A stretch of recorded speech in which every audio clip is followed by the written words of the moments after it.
Good morning, welcome to news analysis. నేను జ్యోత్స్న. డిస్కషన్లోకి వెళ్లే కన్నా ముందు వివిధ పత్రికల్లో వచ్చిన వార్తా కథనాలను ఒకసారి చూద్దాం. తెలంగాణ వార్తా పేపర్స్ చూసినట్టయితే ముందుగా ఈనాడులో మనకు ప్రధాన వార్తగా మూసీపై ముందుకే అంటూ నిన్న సభలో సీఎం రేవంత్ రెడ్డి మూసీకి సంబంధించి ఏ విధంగా ముందుకెళ్లబోతున్నాము, మూసీ డెవలప్మెంట్ ఏ విధంగా చేయబోతున్నాము, ప్రక్షాళన ఏ విధంగా చేయబోతున్నాము అనేది వివరించారు. ముఖ్యంగా మూసీ పునరుజ్జీవ ప్రాజెక్ట్ అనేది తొలిదశ అంచనాలు మార్చి 31కి ఖరారు అవుతాయి. ఆ తర్వాత వెంటనే టెండర్లు పిలిచి పనులు ప్రారంభిస్తామంటున్నారు సీఎం రేవంత్ రెడ్డి. ఫస్ట్ ఫేజ్లో గండిపేట, హిమాయత్ సాగర్ నుంచి గాంధీ సరోవర్ వరకు 21 కిలోమీటర్ల మేర పనులు చేస్తాము అని ఇక ప్రాథమిక నివేదికను కేంద్రానికి ఆల్రెడీ ఇచ్చాము. వారు అడిగినటువంటి కొన్ని సవరణలకు సమాధానాలు పంపుతామంటున్నారు. సంక్రాంతిలోగా డిపిఆర్పై స్పష్టత వస్తుంది అంటున్నారు సీఎం రేవంత్ రెడ్డి. అది అయ్యాక ఎమ్మెల్యేలందరికీ పవర్ పాయింట్ ప్రజెంటేషన్ ద్వారా ఏం చేయబోతాము అని చెప్పేసి వివరిస్తామన్నారు. ఇక ఈ మూసీ ప్రక్షాళనకు సంబంధించి ఏడీబీ ఏషియన్ డెవలప్మెంట్ బ్యాంక్ 4,000 కోట్ల రుణం ఇచ్చేందుకు అంగీకరించింది అని చెప్పేసి నిన్న సభలో సీఎం రేవంత్ రెడ్డి ఏదైతే వెల్లడించారో అదే ఇక్కడ హైలైట్ చేస్తూ మూసీపై ముందుకే మార్చి నెలాఖరుకు తొలిదశ అంచనాలు ఖరారు అంటూ ఈ వార్తనిచ్చారు. ఇక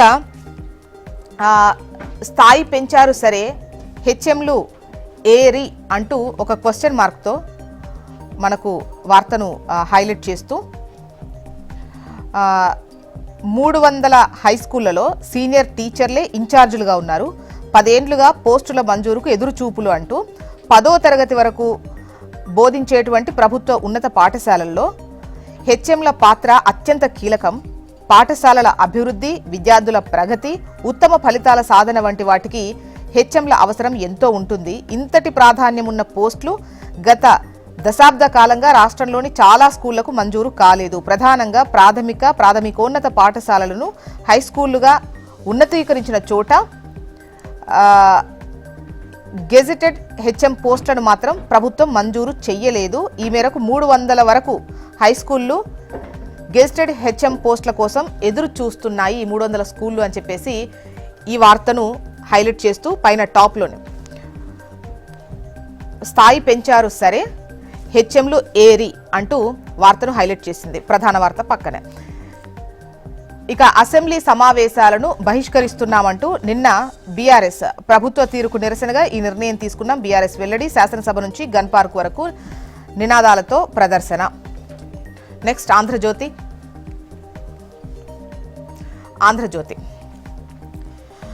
బీఆర్ఎస్ నాయకుల కళ్లలో కడుపులో విషం అని అన్నారు సీఎం రేవంత్ రెడ్డి. ఈ మూసీ కాలుష్యం కంటే అదే ప్రమాదకరం. ఫార్మా కంపెనీల వ్యర్థాలతో మూసీ కాలుష్యం, మహిళలు గర్భం దాల్చలేని దుస్థితి. మూసీ ప్రక్షాళన చెయ్యాలో వద్దో చెప్పాలి. డిపిఆర్ సిద్ధమయ్యాక శాసనసభలో పెడతాం. మూసీని నైట్ ఎకానమీగా మారుస్తాం.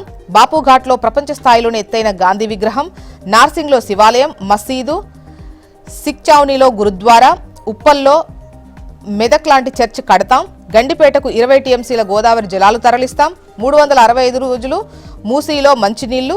లక్షలు కోట్ల రూపాయలు పెట్టి సోషల్ మీడియాలో నాపై దుష్ప్రచారం చేస్తున్నారు. రియల్ ఎస్టేట్ బ్రోకర్ అంటూ బదనాం చేస్తున్నారు. మూసీ పునరుజ్జీవంపై అసెంబ్లీలో సీఎం రేవంత్ రెడ్డి అంటూ ఈ మాటలను ఇస్తూ ఇంకా లెఫ్ట్లో కేసీఆర్ సభకు రావాలి, ఆరోపణలపై మాట్లాడి చిత్తశుద్ధి నిరూపించుకోవాలి, లేదంటే బీఆర్ఎస్ను దేవుడు కూడా కాపాడలేరు అని అంటున్నారు కవిత.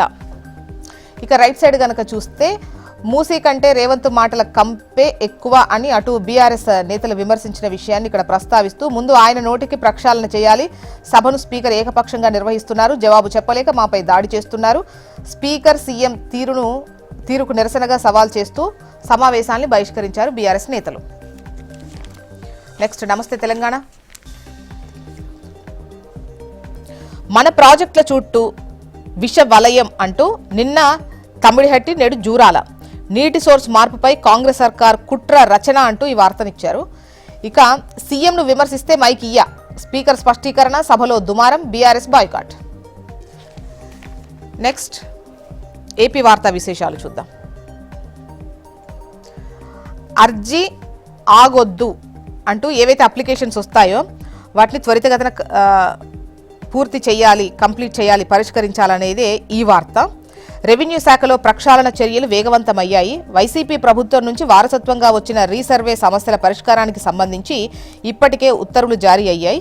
రెవెన్యూ క్లినిక్ల ఏర్పాటు ద్వారా ఎక్కడికక్కడ చికిత్స కూడా ప్రారంభించింది. తాజాగా 22A జాబితాల నుంచి ప్రైవేటు భూముల తొలగింపుతో పాటు మ్యూటేషన్ సేవలు, సర్వే నెంబర్ల డూప్లికేషన్,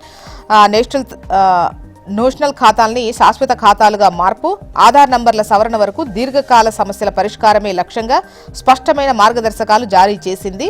అదేవిధంగా ఈ అర్జీల పరిష్కారంలో జాప్యాన్ని తగ్గించే క్రమంలో ఇప్పటి వరకు సంయుక్త కలెక్టర్ అంటే జేసీ వద్ద ఉన్నటువంటి అధికారాన్ని తహసీల్దార్లు, ఆర్డీఓలకు బదలాయిస్తూ రెవెన్యూ శాఖ ప్రత్యేక ప్రధాన కార్యదర్శి సాయి ప్రసాద్ ఉత్తర్వులు ఇచ్చిన విషయాన్ని ఇక్కడ హైలైట్ చేస్తూ ప్రతి అర్జీకి పరిష్కారం తిరస్కరిస్తే కారణం చెప్పాల్సినటువంటి అవసరం ఉంటుంది. ఆదేశాలు జారీ చేసిన రెవెన్యూ శాఖ ప్రత్యేక సీఎస్ సాయి ప్రసాద్. నెక్స్ట్ ఆంధ్రజ్యోతి, ఎట్టకేలకు కదలిక అంటూ భూ సమస్యలకు పరిష్కారంపై కీలక నిర్ణయం, రెవెన్యూ యంత్రాంగానికి స్పష్టమైన విధి విధానాలు, అత్యధిక సమస్యలకు మండల స్థాయిలోనే పరిష్కారం, జేసీ నుంచి తహసీల్దార్కు 10 కీలక అధికారాలు బదిలీ. ఇక అర్జీలు ఆగవు అంటూ ఈ వార్తనిచ్చారు. ఇక జల వివాదాలపై కమిటీ 13 మందితో ఏర్పాటు చేసిన కేంద్ర జలశక్తి శాఖ 3 నెలల్లో నివేదిక ఇవ్వాలని గడువు. ఇక పెట్టుబడుల్లో ఏపీ టాప్ అంటూ దేశంలోకి వచ్చిన పెట్టుబడుల్లో 4వ వంతు ఆంధ్ర రాష్ట్రానికే బ్యాంక్ ఆఫ్ బరోడా నివేదిక, ఫోర్బ్స్ ఇండియాలో కథనం. నెక్స్ట్ సాక్షి, బాబు సూపర్ 6 వంచన ఖరీదు 1,42,897 కోట్లు, 6 తేరిన మోసాలు అంటూ ఎన్నికలకు 11 నెలల ముందే సూపర్ 6 హామీలు ప్రకటించిన చంద్రబాబు. బాబు షూరిటీ, భవిష్యత్తు గ్యారంటీ పేరిట ఇంటింటా టీడీపీ ప్రచారం. అంటే 6 గ్యారంటీలకు సంబంధించి అవి నెరవేర్చలేదు, వాటిల్లో మోసాలు ఉన్నాయంటూ 6 తేరిన మోసాలు అంటూ హెడ్లైన్తో ఈ వార్తను హైలైట్ చేశారు. ఇక న్యాయవాదులకు శాశ్వత లీగల్ అకాడమీ ఉండాలి, న్యాయవాదుల్లో స్వీయ అవగాహన, అధ్యయనం, సంస్థాగత మార్గదర్శనం అవసరం, సుప్రీంకోర్టు న్యాయమూర్తి జస్టిస్ శ్రీ నరసింహ. 3 నెలల్లో మళ్లీ 17,500 కోట్ల అప్పు, ఆర్బీఐకి ఇండెంట్ పెట్టిన బాబు సర్కార్. జల వివాదాలపై కేంద్ర కమిటీ సిడబ్ల్యూసీ చైర్మన్ అధ్యక్షతన ఏపీ తెలంగాణ అధికారులతో ఏర్పాటు చేశారు 13 మందితో. సో మొత్తానికి ఇవి ఇవాళ వివిధ పత్రికల్లో వచ్చినటువంటి వార్త.